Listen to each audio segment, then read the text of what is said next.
Irmãos, irmãos, sua paz, Senhor Jesus, amém? Amém! Louvado e agradecido seja o nome do Senhor. Irmãos, vamos abrir nossas Bíblias no Evangelho de João. Ou melhor, o Evangelho de Jesus Cristo, segundo João. O capítulo 14. Eu vou ler do verso 1 até o verso 7. Quando nós estamos na presença de Deus, nós temos que aproveitar, porque é um momento que agrada muito a Deus. E é um momento em que Deus vai falar conosco e nós precisamos aproveitar esse alimento, que é super importante e fundamental. Todos irmãos avisados? Amém. Todos estão. João 14? Esperar o irmãozinho dele. Amém. Vamos continuar. No verso 14 diz assim: não se turbe o vosso coração, credes em Deus, credes também em mim. Na casa do meu pai há muitas moradas, se assim não for, eu vos teria dito, pois vou preparar-vos lugar. E quando eu for e vos preparar lugar, voltarei e vos receberei para mim mesmo, para que credes eu estou, estejais vós também. E vós sabeis o caminho para onde eu vou. Disse Tomé: Senhor, não sabemos para onde vais. Como saber o caminho? Respondeu-lhe Jesus: eu sou o caminho, e a verdade e a vida. Ninguém vem ao Pai senão por mim. Glória a Deus. Irmãos, na vida nós aprendemos da parte de Deus que o cristão tem um foco, mas normalmente esse foco não é muito bem observado por todos os homens. O foco do cristianismo é a pessoa de Cristo, mas nós às vezes endereçamos o foco dos nossos corações, da nossa alma, num alvo que é completamente contraditório àquilo que Jesus falou. Depois de algum tempo, eu comecei a ruminar, comecei a desejar compreender a obra de Deus. E você vê o tempo todo que Jesus Cristo, Ele nunca indica um homem, uma mulher, uma pessoa qualquer, para ela ir até uma instituição. Ele diz: não se turbe o vosso coração, credes em Deus, credes em mim. Então nós aprendemos que a pessoa de Cristo é a pessoa central da nossa vida.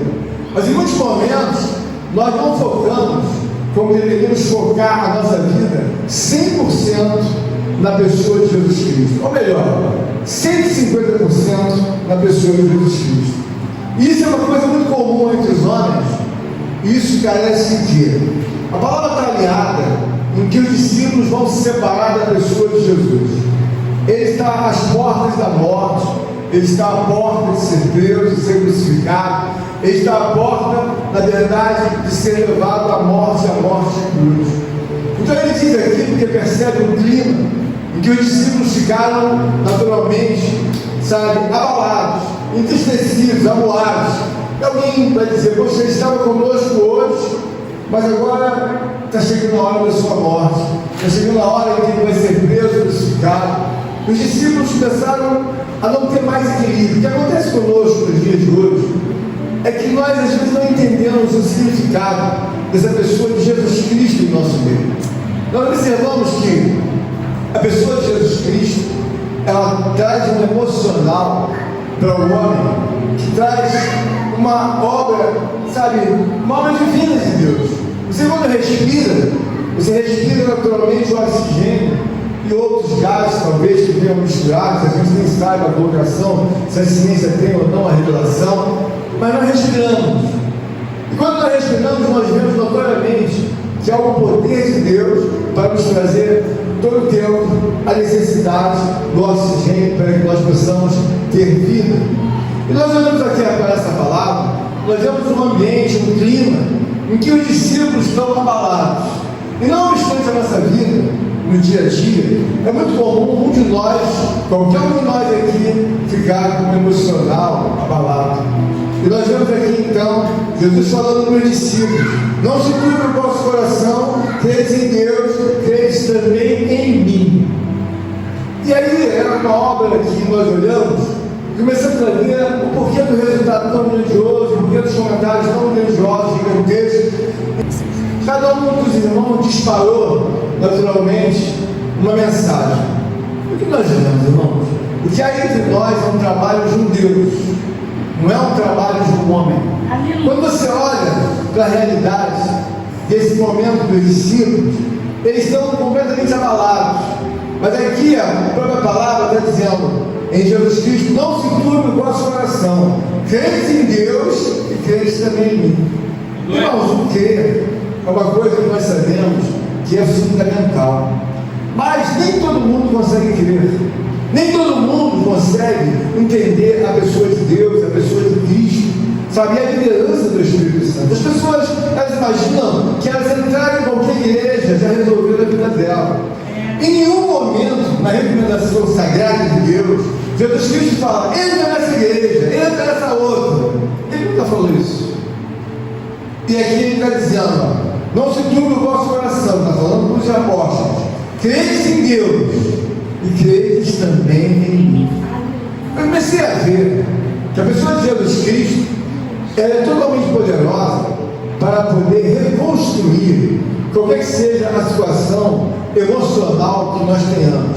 Às vezes nós estamos aqui em meio aos irmãos, estamos aqui louvando, cantando, falando, mas alguma coisa tem perturbado o nosso coração. Temos uma dívida que não conseguimos pagar, temos algum assunto que não se trata de dinheiro, nós também não conseguimos resolver. Temos algo que gostaríamos muito que essa montanha gigante, não é financeira, não é um problema, sabe, de qualquer natureza comum, mas eu em silêncio não consigo resolver. Então nós começamos a ver que esse problema aqui é um problema que envolve a morte de Jesus Cristo. E eles sabem que na mente deles, eles não tinham capacidade de entender tudo, até porque Jesus está dizendo, você é preso, eu vou ser morto, você é crucificado, mas crente em Deus, também crente em mim. O que isso tem a ver com a nossa vida temporal? Irmãos, uma coisa deve ficar bem clara. Se eu pudesse ter a voz de 5.000 pessoas, eu teria uma voz que iria me trazer muita alegria. Nos últimos dias eu tenho sentido tanta vontade de pregar, tanta vontade de pregar. E nós temos uma campanha de 5.000 almas, mas eu creio que não vai ficar em 5.000. O meu coração está ardendo para que Deus possa ganhar um povo perdido, um povo que deverá ser resgatado, um povo desviado, um povo que não conhece a Deus. Porque milhares de milhões de pessoas, elas não entendem que essa palavra, ela vem exatamente para o discípulo, para mostrar a ele, olha, crentes em Deus, mas também crentes em mim. O que ele está afirmando? Ele está dizendo, eu sei que o momento é duro, o momento é profundo, o momento é triste, o momento atinge vocês, mas também atinge a mim, mas eu preciso passar por esse momento. Aleluia! Quando nós olhamos para a presença de Deus, nós precisamos ver que muitas coisas nós aprendemos na casa de Deus. Existem nos tempos as declarações dos irmãos que vêm aqui na frente, eu muito aprendo com os irmãos. Irmãos, vocês devem entender o seguinte: o homem algum se estabiliza enquanto ele não entende a pessoa de Deus, e a pessoa de Cristo, e a pessoa do Espírito Santo. São três pessoas diferentes. Enquanto você não entender isso, não adianta você manter a tua tradição, não adianta você manter o foco no seu pai, na sua mãe, não adianta. O foco não é meu pai, o foco não é minha mãe, o foco não é a minha família, o foco é a pessoa de Cristo. Se isso ficar claro, nós vamos ter, irmãos, uma vida galopante. Por quê? Porque esses homens aqui estão com o emocional deles abalados. E não obstante, muitas das coisas que nós não resolvemos no dia a dia de hoje, é exatamente porque essa pessoa chamada Jesus, quando ela está longe de você, ela traz muitos problemas, como trazia no passado e até os dias de hoje. Aonde essa pessoa não é devidamente respeitada, devidamente obedecida, devidamente reverenciada, engrandecida, sabe, exaltada, não como um homem que morreu no cruz do Calvário, mas ele é Deus. E ele sendo Deus, ele traz um impacto tremendo, seja na tua vida, na minha vida, e de todos nós. Cada um de nós recebe dessa pessoa o galardão é o prêmio.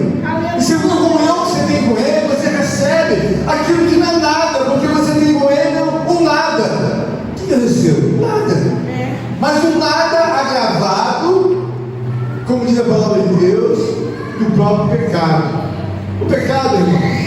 ele traz consequências terríveis. E nós vemos aqui, Jesus Cristo está desejoso de equilibrar a mente dos discípulos. Aí ele diz aqui no verso 2: na casa de meu pai há muitas moradas. Moradas, sim, assim não fora, eu vos não teria dito, pois vou preparar-vos lugar. Agora você imagina, ele vai ser preso, irmão Leandro, ele vai ser preso, ele vai ser escrotizado, ele vai ser crucificado, ele vai ser envergonhado, ele vai ser mutilado. E aí ele vem com o segundo parágrafo da conversa que diz: olha, vai acontecer tudo isso, mas eu vos prepararei casas, moradas para vocês no céu. Peraí, você vai morrer e depois você vai ressuscitar. Sim, é o terceiro dia.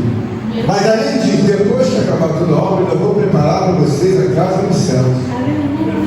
Então você começa a entender que a fala da Escritura Sagrada não é a fala de um homem. Alguém que diz que vai preparar, irmão Rosângela, morada no céu, é alguém que tem um controle total e absoluto de que existe um céu, irmão. Existe um lugar separado, existe um lugar especial para quem não entende que a vida ela não acaba aqui. Porque muitas das vezes as pessoas ficam pensando: mas como alguma coisa se dá? Esses dias eu estava estudando, irmão Jonathan, e desejou saber, porque as pessoas imaginam: bom, não tem corpo, como é que ele vê?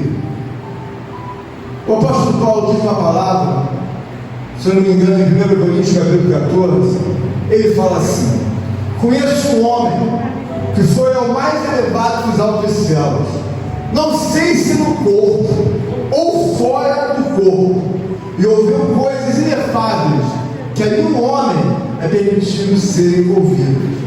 Ele disse que conhecia um homem, esse homem era ele próprio, ele não sabe se foi no corpo ou se foi fora do corpo. Então o que a gente entende?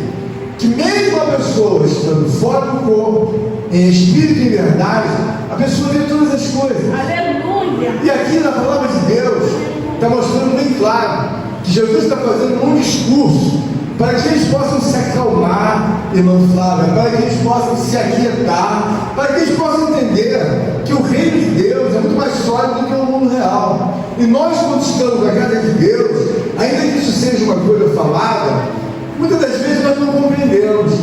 E por que isso é tão importante? Jesus Cristo está acalmando os discípulos no momento em que ele está dizendo: eu vou morrer, eu vou ser crucificado, eles vão me escrotear, vão me bater, vão me prender, e ali eu não vou poder resistir muito tempo, porque sempre que eu sei, eu vou entrar crucificado das 9 da manhã e vou passar o dia inteiro naquela cruz, eu não sei nem que hora eu vou ver a hora. Quando você olha o assunto de um Deus, você deve pensar diferentemente daquilo que muitos de nós pensamos. Então nós vemos aqui um verso da palavra em que ele é abordado por Tomé. Tomé é um daqueles cristãos que não é muito firme como cristão. E nós sabemos que às vezes muito cristão ele é e não é. E às vezes o Senhor tem aquela tolerância com a pessoa, porque todos nós somos diferentes. E como a irmã Rosângela disse, que o Cauã foi escolhido na fila para que servisse a Deus. E é verdade, porque você vê quantas crianças dessa idade, quantos jovens, são mais interessados com as coisas do mundo do que as coisas de Deus. Por quê, irmão? Porque a Bíblia considera aquele que não é, na verdade, filho, sabe, de Deus, ele é, na verdade, filho das trevas. Mas por quê? Porque ama mais as trevas do que a luz. Então, quando ele diz aqui para Tomé, ele está dizendo, vós sabeis o caminho. Aí Tomé diz assim: Senhor, não sabemos para onde vamos. Aí ele está dizendo assim: Tomé, Senhor, não sabemos para onde vais. Como saber o caminho? Quer dizer, Tomé está perdido. Tomé não tem a fé que deveria ter. E muitas das vezes na igreja, as coisas não se coadulam, vocês não se juntam na igreja. Se você não tiver o devido interesse, nada vai se juntar na sua cabeça, nada. Por quê? Porque são bilhões de neurônios a estarem conectados de forma cognitiva. Esse é o Pai, esse é o Filho, esse é o Espírito Santo. E quem está fazendo, na verdade, a obra de Deus? Quem são essas pessoas? Nós sabemos que existe um Salvador.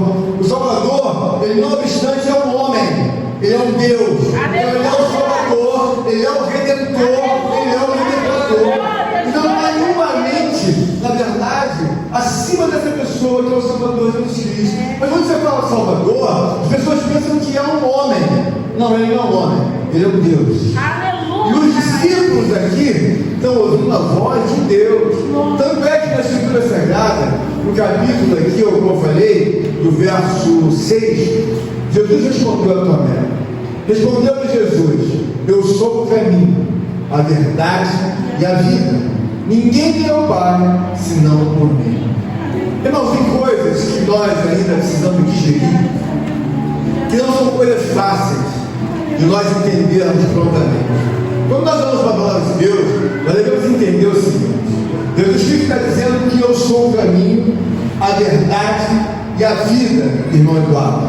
Ele está dizendo que eu sou hoje, eu sou agora, eu sou amanhã, eu sou o presente, eu sou o curto, o médio e o longo tempo, eu sou o futuro, eu sou a perpetuidade. Quando nós entendemos que não há um momento na nossa vida que essa pessoa não esteja ao nosso lado. Então ele está dizendo: eu sou o caminho, a verdade, a vida. Numa forma bem clara, ele está dizendo: eu sou o teu hoje, eu sou o teu amanhã, eu sou agora.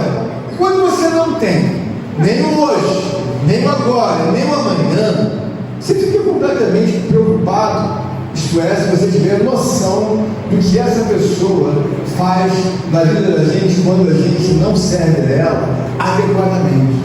Eu comecei a observar que um certo homem deixou bem claro duas coisas que me chamaram muita atenção na Bíblia. Eu estou sempre ruminando sobre isso.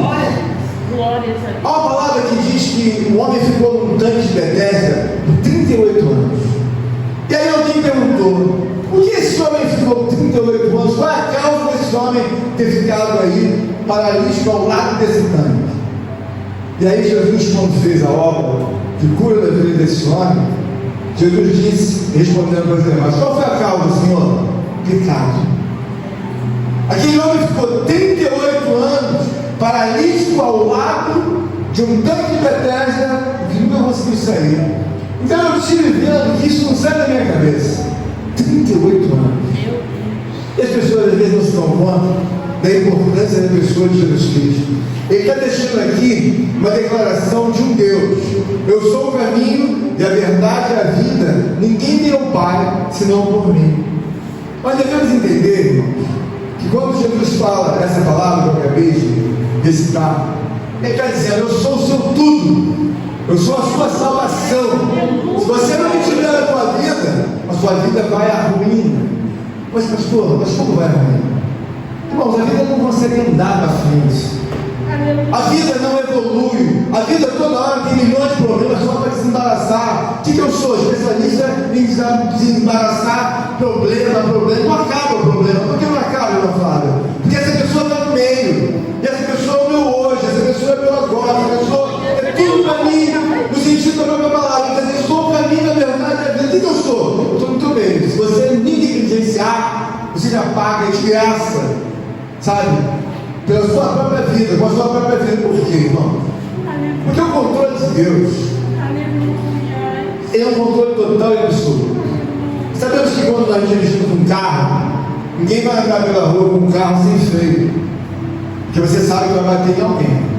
Então todo carro, você tem lá o freio comum do pé, você tem o freio de mão. Na vida é assim. Quando você não tem Jesus Cristo, você bate de frente toda hora com um problema. Só tem uma colisão. Quando você tem a Cristo, você bate, mas você, na verdade, recebe, sabe, aquele livramento que está, porque você tem uma comunhão com Cristo. Mas quem não tem uma comunhão, é como se saísse da rua sem freio de mão e sem freio do pé, toda hora batendo. Oh, falei demais, me envolvi no problema. E mentir, não tive coragem de ser verdadeiro ou verdadeira, bati de frente, porque eu comecei a mentir. Não tive coragem de falar a verdade. O que aconteceu? aconteceu? Ela vai pagar o cartão, gastei o dinheiro com isso, isso aqui. É uma vida de um emocional desequilibrado. Mas pastor, mas por quê? Porque essa pessoa não é o centro da tua vida. Essa pessoa é fundamental. Quando ele diz, eu sou o caminho, a verdade, a vida, ele está falando, você tem que me reverenciar, porque eu que abri o caminho entre você e Deus. Quando você começa a negligenciar, começa tudo a se depreciar. Na palavra de hoje, Deus está dizendo aqui, através da pessoa de Jesus Cristo, eu sou o caminho, a verdade e a vida. Então o que ele está querendo falar para todos nós? É fundamental você confiar, acreditar, reverenciar a pessoa de Jesus. Você acha que o próprio Deus ia colocar o próprio Filho? Bom, quem vai para a cruz? Quem vai? Não, já está resolvido. Antes da fundação do mundo, quem vai? Quem vai é o Salvador, Jesus Cristo, o meu Filho vai para a cruz.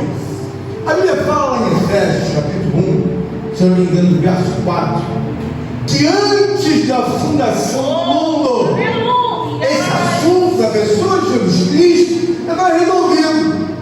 Não é incrível o que você pensa, ou eu, que eu vou fazer o que eu quero com a minha vida, porque na verdade você é o usuário da vida.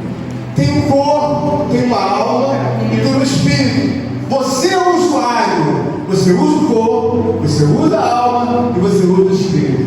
Não é incrível que você fique pensando todo aquele trabalho de meses e meses em que Deus trabalhou, que te escolheu, que te fez nascer, que te fez viver, que sustentou, e agora você vai fazer o que quer na contramão e não terá a devida, sabe, compensação. Quando eu falo compensação, é que eu vejo o reino de Deus muito perfeito. O controle de Deus, irmãos, ele é perfeito e é perpétuo. O que me deixa sempre temente a Deus é que quando nasce uma pessoa, Deus nunca mais tira o controle da vida daquela pessoa. Nunca mais. Porque você tem que entender que nós temos um Deus perfeito, perpétuo. Como ele vai recompensar a pessoa da irmã Laura se ele não tivesse controle sobre a vida dela?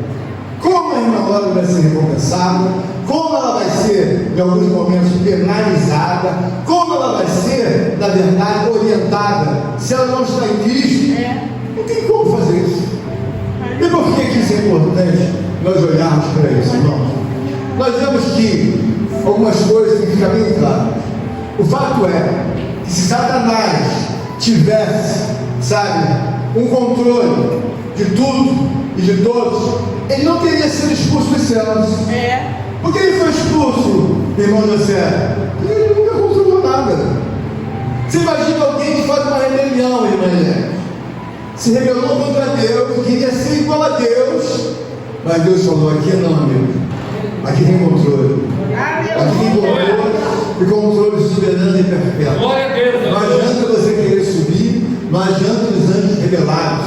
Daqui vocês vão descer completamente, sabe, completamente vazios e não terão mais habilidade que até então tinham no céu. Então, quer dizer, o que você vê vagando na rua é demônio. O que é demônio? É anjo rebelde, se rebelou contra Deus. Aí as pessoas pegam o demônio, o que é isso? Isso é um anjo que se rebelou contra Deus e Deus lhes tirou toda a preciosidade que eles tinham quando viviam lá de Deus. Então, quando nós olhamos para Deus, nós olhamos, por que pastor tem temor?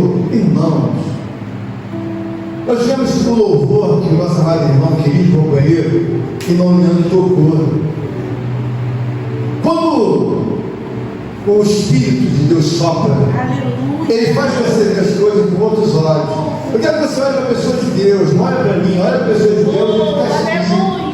Porque na Escritura, quando ele diz eu sou o caminho, a verdade, a vida, ele tem que dizer, ó, não tem nada nesse mundo, mas eu não conheço nada nesse mundo que não esteja no controle de Deus. Eu começo a ver, ele começa a ficar me questionando, perguntando por uma coisa, por outra, e nós vemos que todos nós somos unânimes em ver que há o controle de Deus. Sabe, ocasião, nossa madre irmã Eduardo estava dizendo aqui que passava um problema, e ele sentiu a necessidade de um problema tão grande, que ele falou, vou fazer um jejum, para tirar a força desse problema, e tirar também aquilo que esteja entre mim e o problema. Então, o que nós vemos? Nós vemos que ele olhou e começou a fazer um jejum. Ele se separou. O que ele fez? Ele desacelerou a confiança nele e colocou a confiança na pessoa de Deus. Glória a Deus. E aquele assunto que era um assunto até então que ele disse que era difícil de resolver, ele disse que o assunto foi acalmando, irmã José. E de repente o assunto estava completamente resolvido. O que eu quero trazer, meus amados irmãos, é que essa é uma noite em que nós precisamos, na verdade, compreender maiormente as coisas de Deus. E às vezes nós não compreendemos e saímos da igreja como se fosse, é mais um curso, nós vamos lá, e foi só o cerimonial, na verdade, do irmão Cauã, que completou mais um ano de vida e o estabelecimento da sua saúde. Irmão, vamos olhar uma coisa. Existe um livro na nossa vida que deve ficar bem claro, e às vezes a gente não pensa, irmão Jonas, mas nós devemos pensar. Quando você olha para a pessoa de Deus, irmão Leandro, quando você olha para a pessoa de Cristo, é crível que ele pense. Então ele diz: se eu sou o rei, eu sou o juiz, sou o advogado, eu sou o médico, eu sou o Senhor de tudo, eu sou o Senhor de todos. Não faz sentido ninguém destronar a mim. Se eu, como filho de Deus, não quero ser destronado, quanto mais, irmão, lá, o próprio Pai, o Deus soberano. Irmãos, tem coisas que não faz sentido. Não faz sentido entrar dentro da sua casa se eu não tenho nenhuma intimidade e mexer na sua geladeira, já chegar sentando no seu sofá, você nem me conhece. Não faz sentido um homem que não tem comunhão com Deus, não tem temor a Deus, não tem nenhum entendimento de Deus, achar que vai receber alguma coisa de Deus. Se eu na sua casa, você me rejeita, que não vai deixar eu abrir seu armário, não vai deixar eu abrir a sua geladeira, não vai deixar eu sentar no seu sofá, quem é você? Como é que você vê? Como é que você vai chegar na casa de Deus achando que você tem direito a tudo? Mas como você sabe isso? Não tem sentido isso. Aleluia. É uma coisa que alguém cria na cabeça dela, na imaginação dela. Mas peraí, não é sentido isso. Você vê que é uma coisa muito gloriosa que nos ensina. O ladrão da cruz, ele, quando ali observou a pessoa de Jesus, ele viu que Jesus não era uma pessoa natural. Jesus era uma pessoa que excedia o entendimento. Quando você chegava perto dele, você falava assim: não é um homem só. Por quê? Não é um homem. Você não está vendo que não é um homem? Mas é o que? É um Deus. Aleluia. Procura a história dele, irmã Flávia, vê se é um homem só ou se é um Deus. Anda sobre as águas. Pega os pães e os peixes em quantidade diminuta. Quantas pessoas tem? Tem 5.000 homens. Deixa aqui como ficar. Começa a mexer naquele cesto e alimenta todos os homens. Você não está vendo? Muitas das vezes a gente quer comer um pão dentro de casa e ninguém quer ir na padaria, só tem um. A gente divide por 2 ou por 3. Por 3 é demais, por 2 não é para dividir. Mas não pode vontade, né, minha filha? Vai para 3, né, irmão? Você come aquele pãozinho mesmo, ainda foi faltando um pedaço. Essa pessoa pegou e multiplicou para 5 pessoas. Você não está vendo? Pedro precisa ali pagar os impostos. E ele diz: Pedro, pega a vara ali. Por quê? O soldado tregueiro recebeu, o soldado romano que recebeu o tributo. Pedro, pega essa vara, vai até aquele rio, pesca um peixe, dá um peixe que eu vou tirar a pedra que está no dentro do peixe, eu pago ele. Mas Pedro, vai ao rio, pesca. Pedro foi e pescou. Deu o peixe para Jesus, ele abriu as vísceras, vai lá embaixo do soldado romano. Aleluia. Que mesmo que você não goste de Deus, não sinta a fé que você deveria sentir, essa pessoa que eu estou pregando tem mais de 2.000 anos de história. Tem 2.000 anos que ele morreu. 2.000 anos. A irmã Viviane disse aqui que no início ela aprendeu tudo com Cauã. Mas eu não acho, não. Tenho certeza que ela lembra alguma coisa do início da vida dela com o Cauã. Ou até mesmo o Jonathan. Mas o Cauã tem 15 anos. E o Jonathan já esqueceu muitas coisas.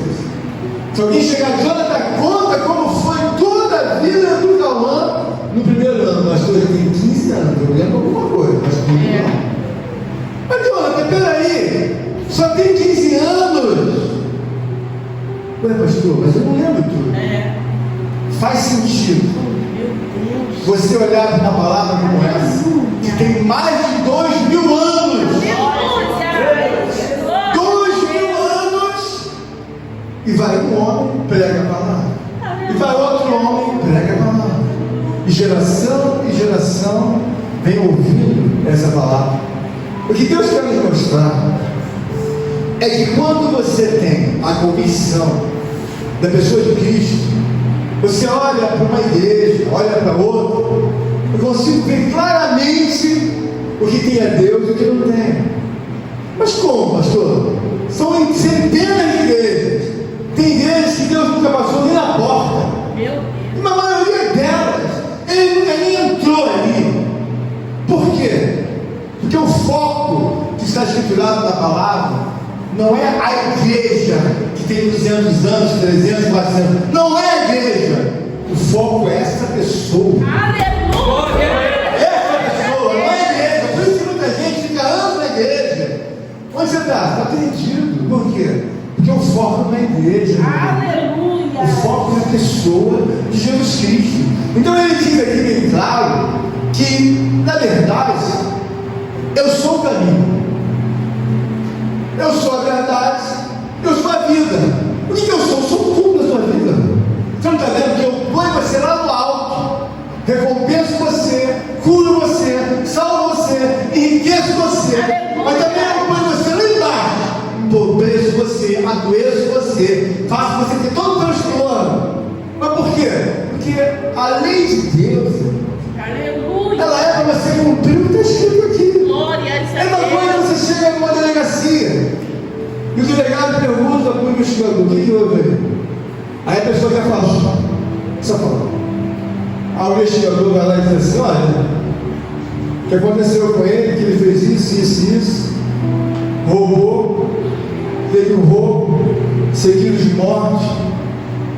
E aí? Ah, mas era ele mais 3. Ah, então é uma quadrilha, não é só ele, era ele mais 3, então é uma quadrilha. O delegado é um advogado. Quando ele ouve, ele não quer saber quais são, na verdade, os argumentos daquela pessoa que está ali. Por quê? Porque o próprio delegado já tem a lei dos homens para enquadrar aquela pessoa. Quando você olha para a pessoa de Jesus Cristo, você deve olhar da mesma forma. Deus não quer saber dos teus argumentos nem dos meus. O que Deus quer saber é que Ele deixou escriturado há milênios: eu sou o caminho, a verdade e a vida. Ninguém vê ao Pai senão por mim. Então não adianta você querer colocar alguém que pede igualdade ao lado de Cristo. Do meu lado, nunca, ninguém. Por quê? Eu sou o caminho, a verdade. Eu sou o caminho, é o Cristo, o Filho de Deus. Eu sou o caminho. Eu sou a verdade e a vida. Então quando devido a falta de fé, vem você com uma coisa da não, esquece esse. Ali você conhece, esquece essa. Aleluia! Isso fica claro quando você fala. Então quer dizer, pastor, ao lado dele, ao pé de Cristo Jesus, a obra que tem que ser levada em consideração é a pessoa de um Deus ao lado de outro Deus. Aleluia! Não quero ninguém. E é por isso que muitas vezes nós vemos uma palavra como essa, nós pensamos que tem dificuldade porque a nossa mente é uma miscelânea de coisas. Vamos arrumar ela? Vamos arrumar. Por quê? A pessoa do Filho de Deus, ela não pode ser contrariada. Mas tem uma pessoa, irmãos, que ela não pode ser contrariada a extremo. A Bíblia diz que o Pai perdoa pecados. A Bíblia diz que o Filho, que é Jesus Cristo, perdoa pecados. Mas uma pessoa mais sensível entre eles, que ela não admite o pecado que nós achamos até então que é uma coisa que é normal.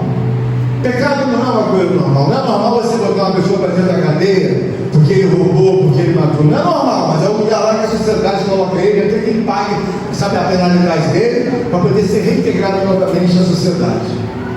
Quando a pessoa está em pecado, a palavra de Deus mostra: eu sou o caminho, a verdade. Por que você não anda no caminho? Por que você não anda na verdade? Por que você não tem a minha vida? Oh, meu Deus. Então, quando o reino de Deus perguntar a alguém vai dizer: mas pastor, esses dias uma pessoa estava pensando comigo, falou assim para mim: pastor, eu queria entender uma coisa.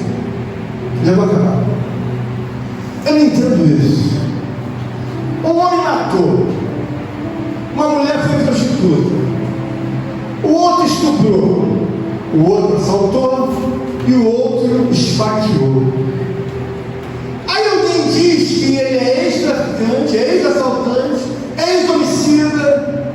Peraí, pastor, eu não matei, eu não roubei, eu não me prostituí, eu não fiz nada desse pecado desses homens. Por que eu vou para o inferno e esses outros não vão? Aí eu peguei, expliquei a ele claramente. Entenda uma coisa: você não matou, você não roubou, você não se prostituiu, mas o seu pecado em resistir a não aceitar, essa pessoa vai te levar para o inferno. Mas esse que matou, que roubou, e que fez, se prostituiu, e que hoje é homicida, ex-homicida, ele vai para o céu. Aleluia. Por quê? Porque esse aqui parou o pecado, mas você continua na sua incredulidade. Aleluia. Você continua como moralista, você continua sem estar subjugado a Deus. Ele parou. O que matava, roubava, fazia tudo, que nem o ladrão da cruz. Senhor, lembra de mim quando eu era o teu rei. Hoje mesmo. Oh, aleluia. Que uma pessoa vai para o céu e a outra não vai? Que a outra não matou, é como se fosse um diabo bem mansinho. O diabo manso, não quer confusão não. Mas esse diabo manso não quer confusão, não quer briga, paga tudo em dia. Mas o diabo mansinho, ele não quer nada com a palavra de Deus. Mas aquele homem violento, homicida, o assaltante, o traficante, quando ele percebe o Espírito Santo de Deus, ele fala assim: ó, para mim acabou. Aleluia. Porque acabou. Glórias a Deus. Aleluia. Não quero mais a vida de assaltante, não quero a vida de traficante, não quero a vida de prostituta, não quero a vida de mentiroso, não quero a vida que um homem natural tem. Não quero a vida com Cristo. Aleluia. Aí Deus entra. E você? A terra está cheia de diabo mansinho. O diabo mansinho, vem cá. E fala bem mansinho: eu também tenho fé. Que legal. Nós também fazemos nossas orações. Quando você fala e servir a pessoa de Cristo, como está escriturado, ela diz assim: olha, eu acho que política, religião não deve discutir. Então deixa eu ficar com o diabo bem mansinho aqui. Deixa eu continuar. E aí ele fica arguindo para o outro: quer dizer que ele está ficando? Vai entrar. Quando Deus chamar o nome dele, vai entrar. Porque não está no livro da vida escriturado. Parou. Irmão, terra cheia de homens fracos, mansos, endemoniados. O que Deus quer trazer essa palavra: eu sou o caminho, a verdade e a vida. É que você está levando uma resposta hoje para tudo que você está levando, nem imaginava. Isso está tão comum na nossa vida. Você vai entender por que ele vai, irmão Eduardo, e o outro não vai. Finalizando, eu vou dar um exemplo aqui que Deus me deu numa revelação. Deus me disse assim: o juiz sentencia um homem, aquele homem ou aquela mulher vai para o presídio. Então ela foi sentenciada, era uma vítima, era acusada, e dali ela passou a ser uma condenada. O fato é que ela chega com a condenação, e quando está entrada lá na penitenciária, a receptividade é: qual o documento que ele tem? Pegou quantos anos? Pegou isso, todo aquele protocolo. Alguém fala: pegou 44 anos. Mas por lei é cumprir 35. Aí aquela pessoa vai para dentro do presídio. O juiz sentenciou, mas chega lá, aquela pessoa se mata.